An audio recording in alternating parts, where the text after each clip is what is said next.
Hello everybody, welcome to matric study cell. নামটা আমি change করেছি, বুঝতেই পারছো। অর্থনীতি ক্লাস .com ছিল, একটা প্রবলেমের জন্য চেঞ্জ করেছি। আর চেঞ্জ করার প্রোমো ইউটিউবে দেওয়াই আছে। আগের দিন ইকোনমিক্সের বেসিক আইডিয়া, কনসেপ্ট, হিস্ট্রি অনেক কিছু নিয়েই পড়িয়েছি, অনেক কিছুই বুঝিয়েছি।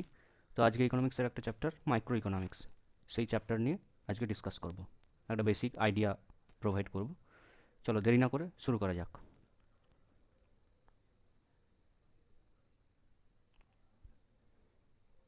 তো ফার্স্ট কী রয়েছে, ব্রাঞ্চেস অফ ইকোনমিক্স। আরেকবার রিক্যাপ করে দিই। আগের দিনের ক্লাসে বা আগের ভিডিওতে আমি বলেছি ব্রাঞ্চেস অফ ইকোনমিক্স কী। তো তার মধ্যে দুটো পার্ট, মাইক্রো ম্যাক্রো। পাঁচটা পার্ট রয়েছে, তার মেন দুটো পার্ট রয়েছে micro macro. Micro economics, macro economics. Micro means small, macro means large. ডিটেলসে বোঝার জন্য আগের ভিডিওটা একবার দেখে নাও, তাহলে তোমাদের সুবিধা হবে।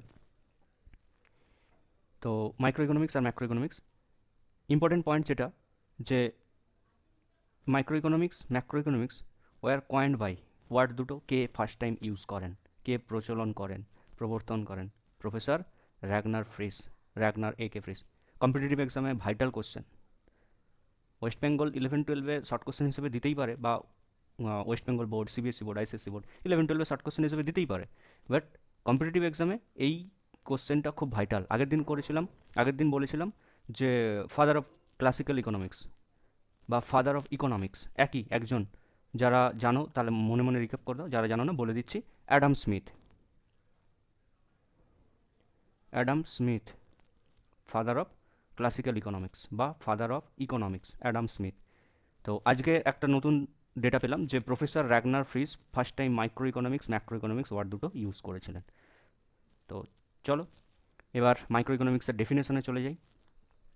কি বলেছে? Micro economics is a branch of economics that studies the behaviour of consumer, individuals and producer firms in making decision regarding the allocation of scarce resources and the interactions among these individuals and firms।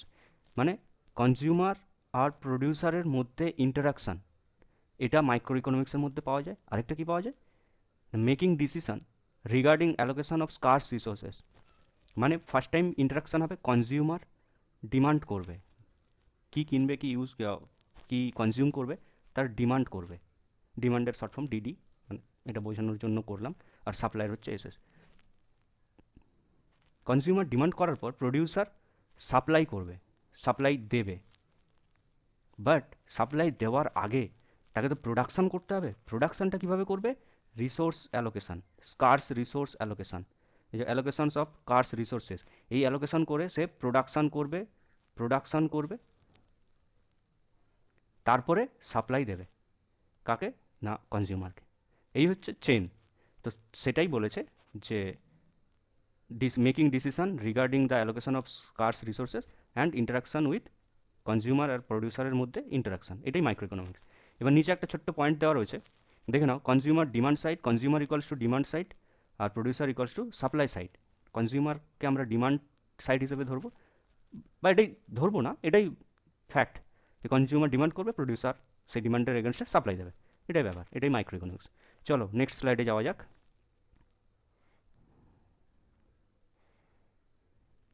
Micro economic theory, micro ইকোনমিক্সের যে থিওরিগুলো রয়েছে বা যে থিওরিগুলো নিয়ে micro economics তৈরি, তার তিনটেই theory. Mainly না, তিনটেই theory: production pricing theory, factor pricing theory, theory of welfare economics. তিনটেই থিওরি। প্রোডাক্ট প্রাইসিং থিওরি মানে মার্কেটে কোনো একটা গুডস বা সার্ভিস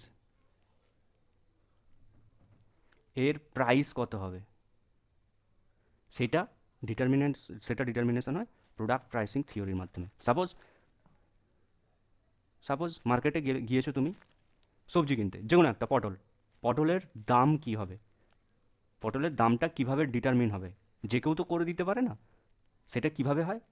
মার্কেটে, আজকের মার্কেটে পটল 40 টাকা কেজি হলে আগামীকালের মার্কেটে পটল 60 টাকা হয়ে যেতে পারে, আবার 20 টাকাতেও নেমে যেতে পারে। কীভাবে? দুটো ওয়েতে। এক হচ্ছে ডিমান্ড অ্যান্ড সাপ্লাই, আরেকটা হচ্ছে প্রোডাকশান অ্যান্ড কস্ট। বুঝিয়ে দিই একটু। ডিমান্ড অ্যান্ড সাপ্লাই হিসেবে কীভাবে হয়? পটলের ডিমান্ড কেমন আছে, এটা ডিমান্ড কার্ভ যদি হয় পটলের, সাপ্লাই কার্ভ বোঝাবো যে ডিমান্ড কার্ভ কেন এরকম হয়।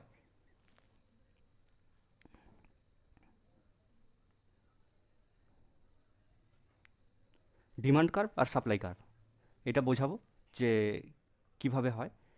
পটলের ডিমান্ড কার্ভ যদি এটা হয়, সাপ্লাই কার্ভ হয়, সেই সাপ্লাই আর ডিমান্ডের ইন্টারাকশানে যে পয়েন্টটা তৈরি হয় সেটাই হচ্ছে ইকুইলিব্রিয়াম পয়েন্ট।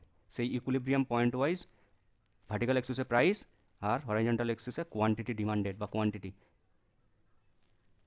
এই পয়েন্ট ওয়াইজ এখানে suppose P for price of পটল বা এটা কোয়ান্টিটি, তো ও কিউ কোয়ান্টিটি হবে পটলের, দামটা হবে ও পি।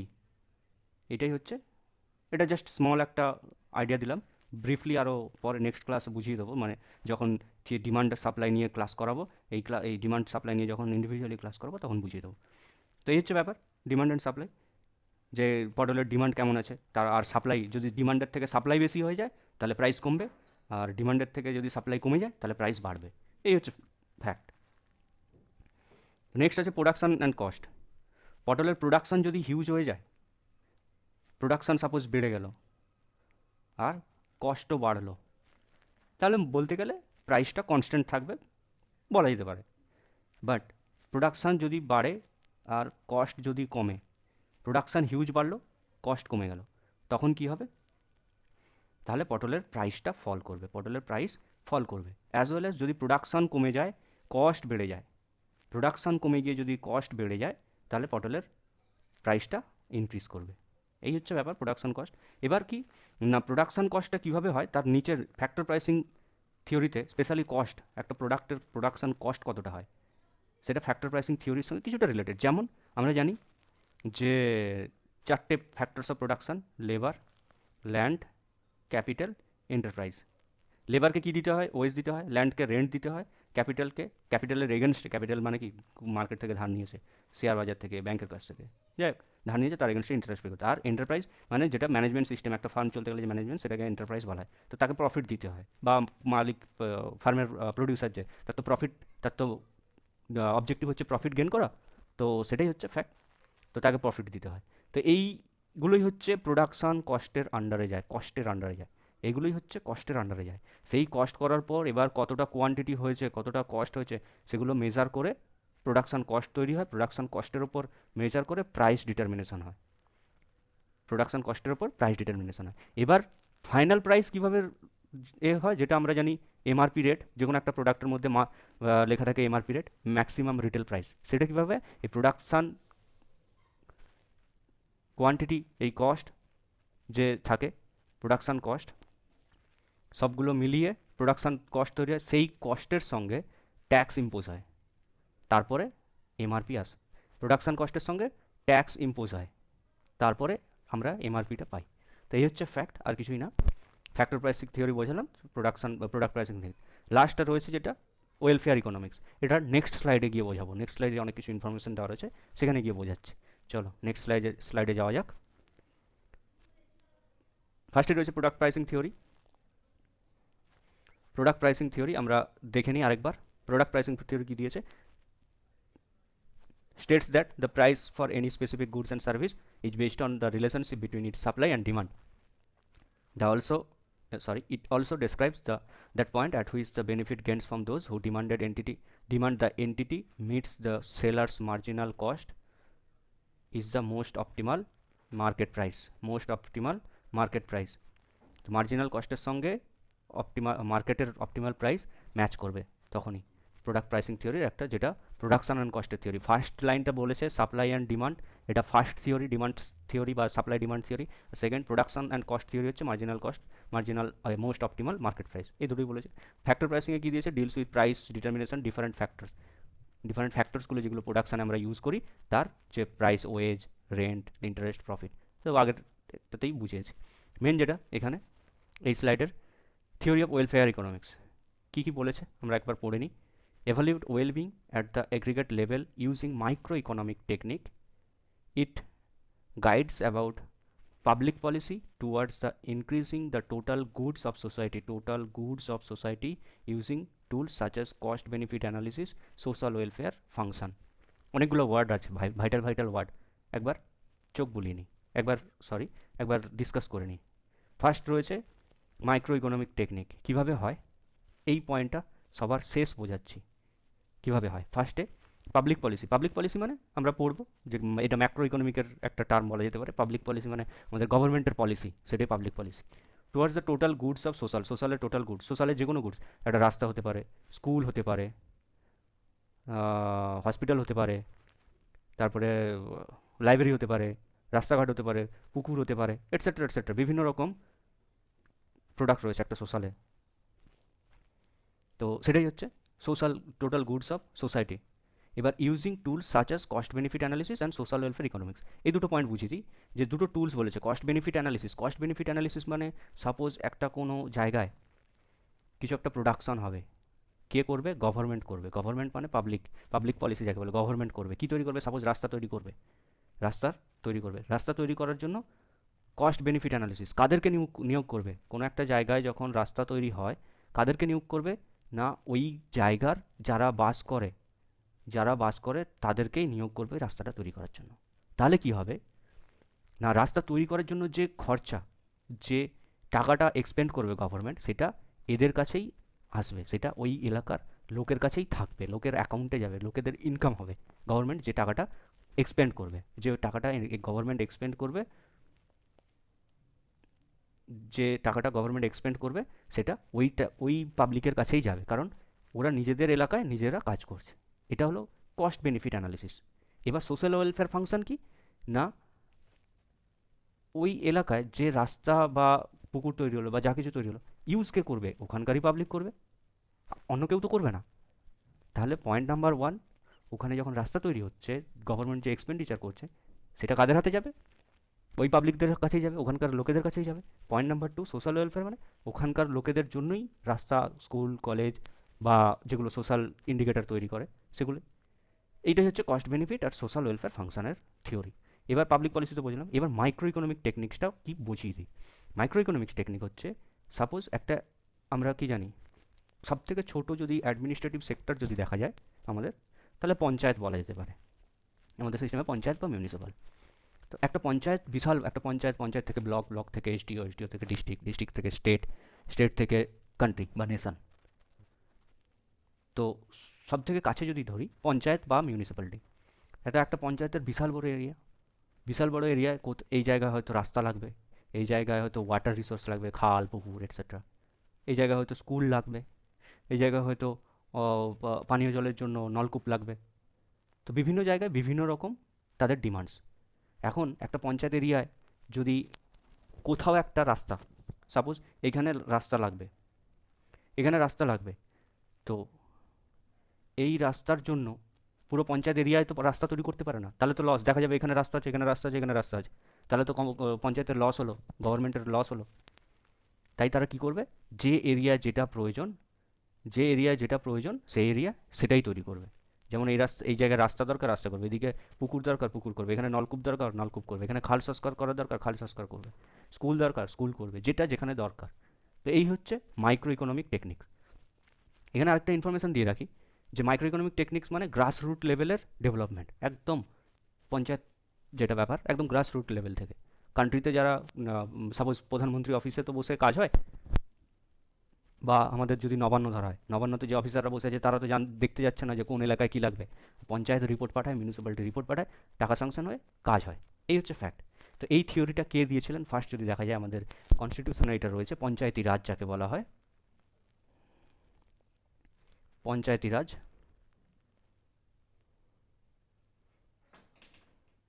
পঞ্চায়েতি রাজ এই থিওরিটা দিয়েছিলেন মহাত্মা গান্ধী, কে গান্ধী। কনস্টিটিউশনে এটা আছে পঞ্চায়েতি রাজ। মহাত্মা গান্ধী এই থিওরি প্রোভাইড করেছিলেন, তিনি শুরু করেছিলেন পঞ্চায়েতি রাজ। এটাই হচ্ছে মাইক্রো ইকোনমিক টেকনিক, এটাই হচ্ছে মাইক্রো ইকোনমিক টেকনিক, একদম গ্রাস রুট থেকে। চলো, হয়ে গেল। এবার লাস্ট একটা পয়েন্ট রয়েছে এই স্লাইডে। Doctor Amartya Sen goat Nobel prize in 1998 for his theory on welfare economics and social choice. Theory on welfare economics and social choice theory, এই থিওরির ওপর তিনি 1998 সালে নোবেল প্রাইজ পান। আগের দিন বলেছিলাম ওয়েলফেয়ার ইকোনমিক্স, আগের ক্লাসে ভিডিওটা দেখে না, ওয়েলফেয়ার ইকোনমিক্স পড়ানোর সময়, যে doctor Amartya Sen Nobel prize পেয়েছিলেন সোশ্যাল ওয়েলফেয়ার। এটা কম্পিটিটিভ এক্সামের জন্য, কম্পিটিটিভ এক্সাম ওরিয়েন্টেড, তো এই পয়েন্টটা আসে। চলো নেক্সট স্লাইডে যাই। এরপর রয়েছে importance of micro economics. Micro economics আমরা কেন পড়বো বা মাইক্রো ইকোনমিক্স থেকে আমরা কী জানতে পারি? ফার্স্ট রয়েছে it tells how free market economy. Free market economy আমরা জানতে পারি। ফ্রি মার্কেট ইকোনমি মানে একটা মার্কেটের ইকোনমি সম্পর্কে জানা যায়। With its million consumers and producer. Huge consumer থাকে, হিউজ প্রডিউসার থাকে। হিউজ কনজিউমার থাকে, হিউজ প্রডিউসার থাকে, তাদের সম্পর্কে আমরা জানতে পারি। এ কনজিউমার ডিমান্ড করবে, প্রডিউসার সাপ্লাই করবে। এ ডিমান্ড করবে আর এ সাপ্লাই করবে, এই থিওরি আমরা জানতে পারি। প্রোডাক্টিভ রিসোর্সেস দিয়েছে। Next, the allocation of productive resources among the 1000 goods and service. একটা এরিয়ায় অনেক রকম কনজিউমার থাকে। সবার ডিমান্ড তো সেম হয় না, সবার ডিমান্ড কিন্তু সেম হয় না, বিভিন্ন জনের বিভিন্ন রকম ডিমান্ড হয়। তো তাদের জন্য বিভিন্ন প্রডিউসার বিভিন্ন রকম গুডস তৈরি করে, 1000 অফ গুডস। এবার সেই গুডসগুলো কীভাবে তৈরি করবে, তার প্রোডাক্টিভ রিসোর্স অ্যালোকেশন করে। প্রোডাক্টিভ রিসোর্স অ্যালোকেশন করে প্রোডাক্টিভ রিসোর্স অ্যালোকেশন করে জানি আমরা রিসোর্স কার্স তৈরি করে প্রোডাকশান করবে। Next, it tells how the goods and services are produced and distributed among the various consumer. Production যেমন করবে তেমন ডিস্ট্রিবিউশনও করবে।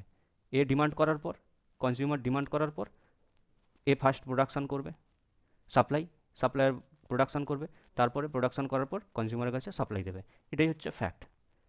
উইথ মার্কেট মেকানিজম, এটাই হচ্ছে ব্যাপার যে কিসের মাধ্যমে, মার্কেট মেকানিজম। মার্কেট মেকানিজম মানেই আমি বলেছি যে ডিমান্ড অ্যান্ড সাপ্লাই, এই থিওরির ওপর বেস করেই market mechanism, produce and distribute, এটাই হচ্ছে ফ্যাক্ট। লাস্ট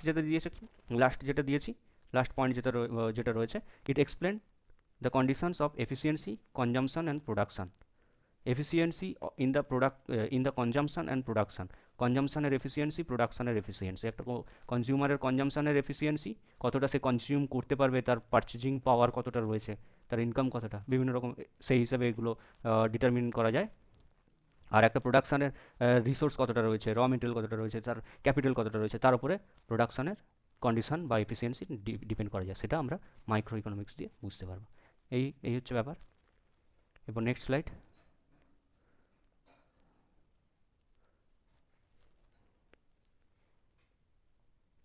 ওকে, চলো এই ক্লাসটা এখানেই শেষ হলো। থ্যাংক ইউ সবাইকে ভিডিওটা শেষ অবধি দেখার জন্য। লাইক করো, শেয়ার করো, সাবস্ক্রাইব করো। টেলিগ্রাম চ্যানেলে জয়েন করতে পারো, ম্যাট্রিক্স ক্লাস, সরি